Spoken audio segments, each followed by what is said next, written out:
Hello everybody, today we have the Matchbox Mainline Mix 2 for 2024. This is a pretty solid mix. We got one new model and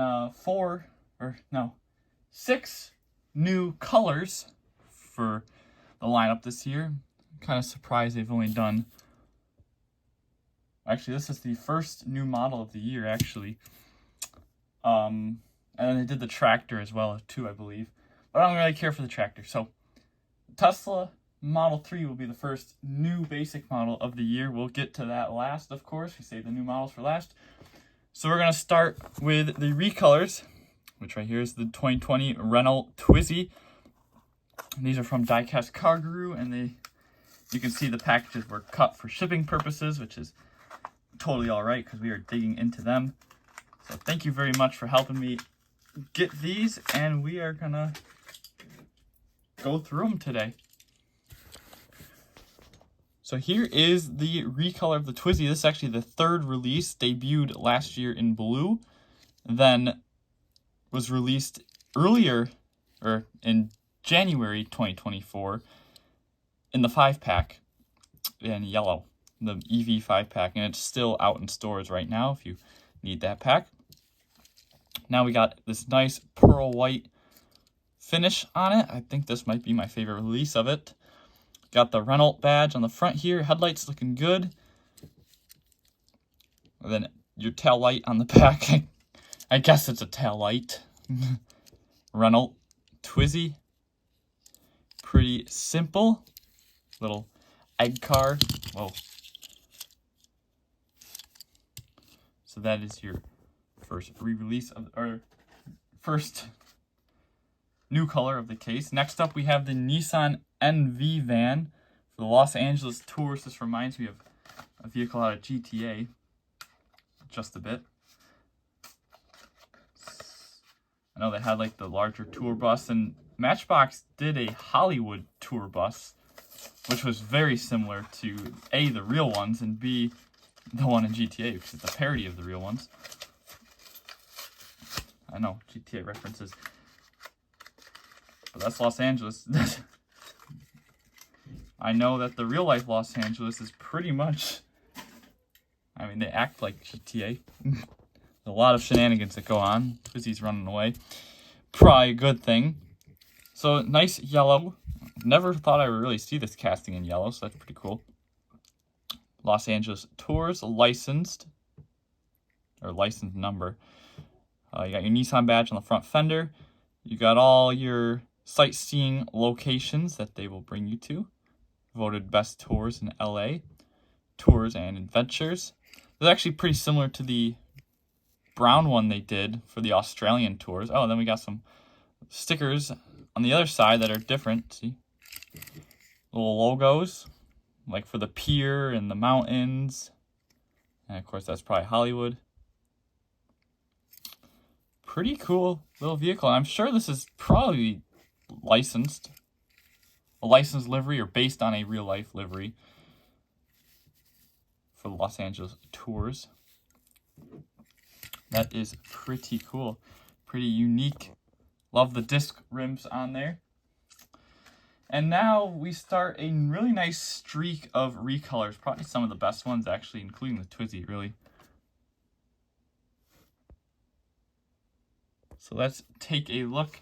We have the Land Rover Defender 90, which I feel like this might be my favorite release. The 5-pack one is also pretty nice. I like the green on that one. But I like how menacing it is in the flat black here.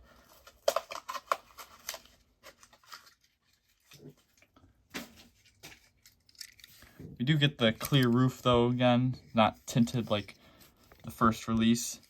Actually, it might be, actually. I painted my first release, though, so I don't remember. Land Rover Defender.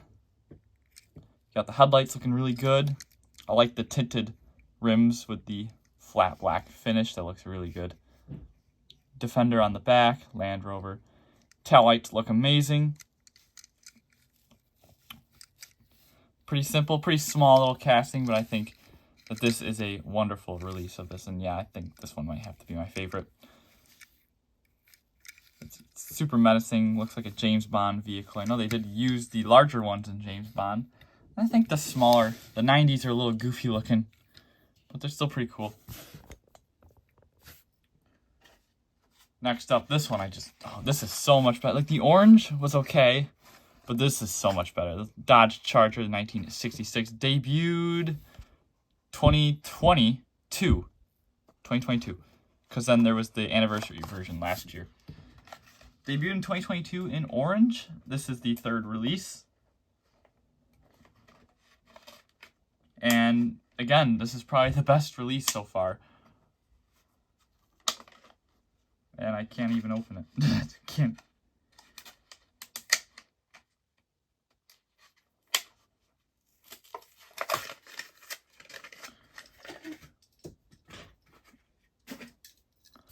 Like, oh my God, look at that green. That is just gorgeous.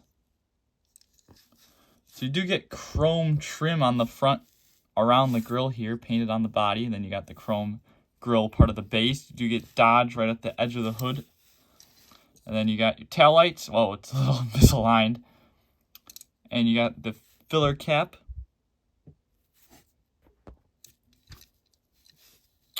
Disc rims that are fully chromed. Wow, that green is just amazing. This is a definite contender for one of the best releases of the year already, because this is brilliant. Wow, love that one. This is definitely a highlight. Of course, I just go through the new models, but that one, ooh, put that in front. Put that in the front. Here's another one with a very nice color. The Mitsubishi 3000 GT 1994. Oh my goodness. That's not as nice as that green, but it's still very fitting. A, very fitting for the car, and B, it is still a nice color.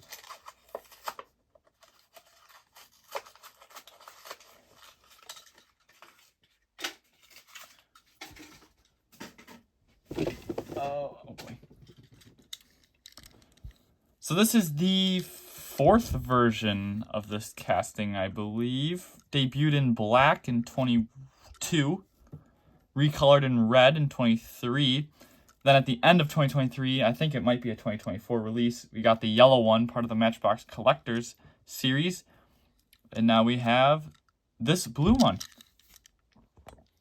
Same details as all the other ones, I believe. We got the Mitsubishi badge, we got the marker lights on the side. You do get the very nice tail lights. 3000 GT on the deck lid, and then Mitsubishi badge. Mitsubishi on the plate frame, which I think they all had that. Maybe not the red one. I can't remember, but I know the black one had it. Yeah, that's a very nice release. You get the 5-spoke rims, which definitely look better on this casting than the lace rims, like the black version. Well, no, they actually look fine on the black version. This is the first time it had the 5 spokes, now that I think of it. I thought the black version had them. The lace rims worked fine on the black version. I don't like them on the red. I think the red should have had the 5 spokes, but this also works with the 5 spokes. I don't think I'd actually prefer the multi-spokes here. I think the 5 spokes better. Anyhow, that is a good release. I don't know what my favorite would be. I still haven't opened the yellow one. I have that one. That one will be reviewed soon. But I feel like the black one still might be my favorite. But this is still a really good release. And now, last of the recolors, we have the 2019 Subaru Forester. Of course, saving that one for last. This casting debuted in 20, I believe, in green. Recolored in red in 2021.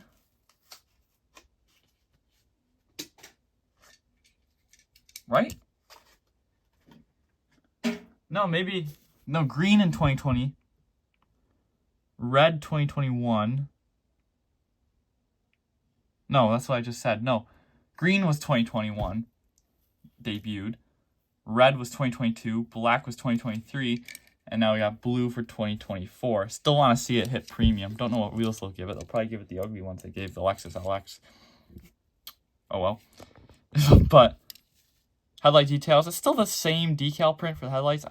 I still don't care for that because it's not completely accurate. But you do get a nice Subaru grille there in the badge. You got your marker lights and your trim down below. You got the lace rims, which again, I still don't think they fit this casting. I think it should have these. Tail lights look really good. Subaru, and then you got all your badging on the side there. You got your partial zero emissions vehicle, Subaru symmetrical all-wheel drive, Forester. The taillights look really good though. It's just they gotta correct those headlights. It's a nice metallic blue, almost like a blue silver, kind of. When the light hits it, it's kind of silver. And Diecast Car Guru did dye a couple of them for me, and they look amazing. He did I think it was a dark purple and like a gunmetal gray using this blue as a base, and you couldn't really tell. They come out amazing. Yeah, absolutely love. The Forester, of course. Great casting. Like I said, the only thing they have to fix is those headlights, which they haven't. So I guess they don't see a problem with them. Yeah, these are your 3 highlights right here. Maybe this one. Love these, but we still got a new model to look at. It is the Tesla Model 3. Now, is it better than the moving parts one? That is the big question here. I feel like I'm going to like the moving parts better just because of what happened to this mainline casting. Don't know why they did this.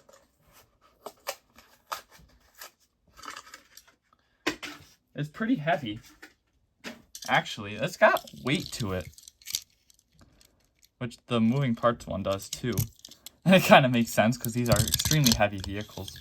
For being a sedan, I'm sure it weighs more than the Mitsubishi in real life, and maybe even the Defender and the Forester. I know it weighs more than the Forester. Well, no, I think it weighs about the same. The Model Y weighs more than the Forester, which is weird because the Model Y is smaller than a real Forester.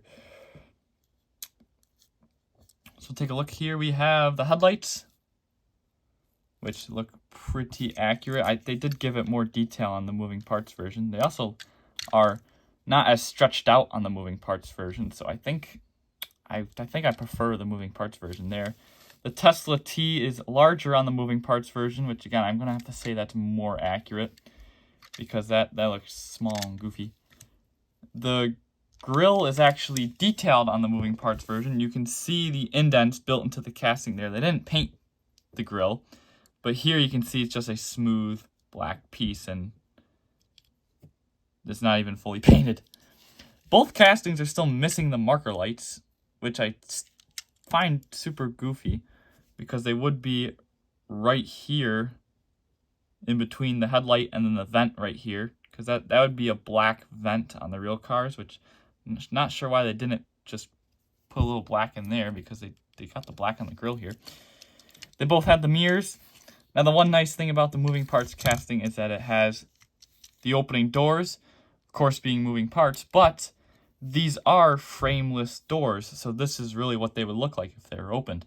There's no window frame attached to the doors because it's just the window, which they don't really do at all of the moving parts castings. They got it good on the FJ. They do have different interiors, which is interesting. This one has... Oh no, I thought this one had the half wheel in it.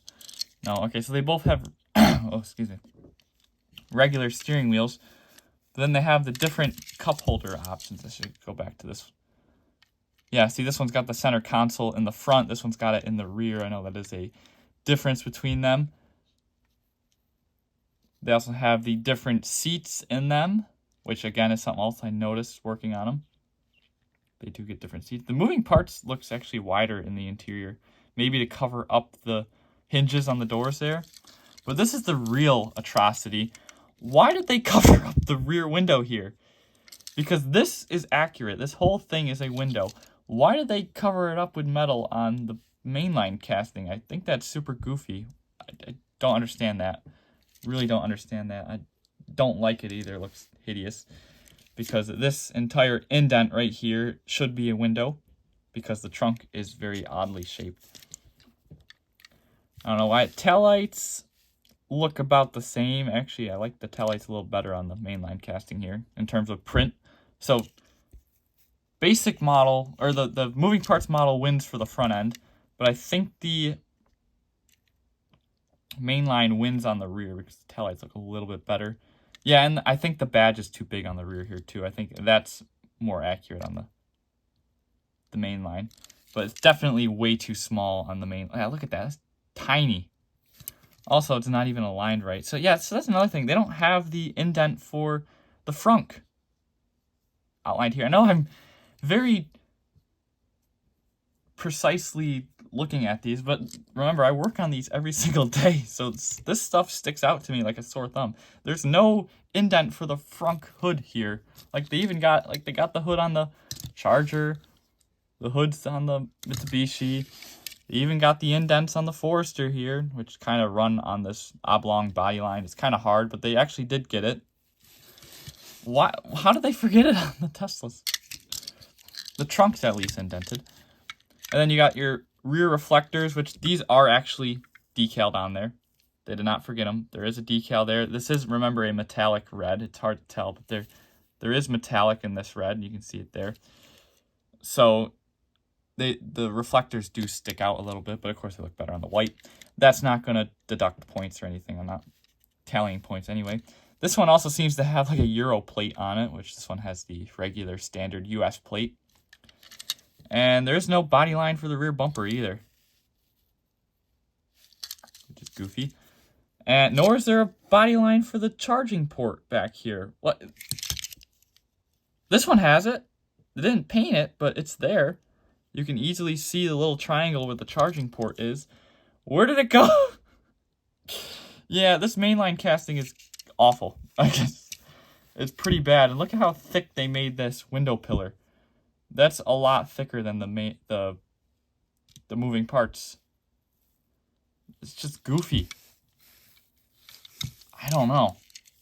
I don't know what happened to the mainline casting. It's not terrible. The proportions are nice. Proportions are nice if you cover that up. The wheel fitment, the fenders, this is all nice down here. I really like what they did with that. These wheels fit it a lot better than these, I would think. Like, these look big. I like the 6 spokes on here because they give it like that base model look, even though it is a dual motor. These ones give it the performance look, which is nice. So I might give it some black window trim because that's what the performance versions had. But yeah, they goofed up this mainline casting. I really hope they address that because, yeah. Okay, okay. Oh no, never mind. Okay, so they did have the cameras on the side, the little side. Those are cameras and turn signals at the same time. Don't ask, it's weird Tesla stuff. Oh, but that's another thing. That never crossed my mind. Never mind. No, okay, so yes, the mirrors are supposed to move with the door. I don't know why I totally farted on that. This you can see. Okay, I do like how smaller the mirrors are on the mainline casting because they look goofy on the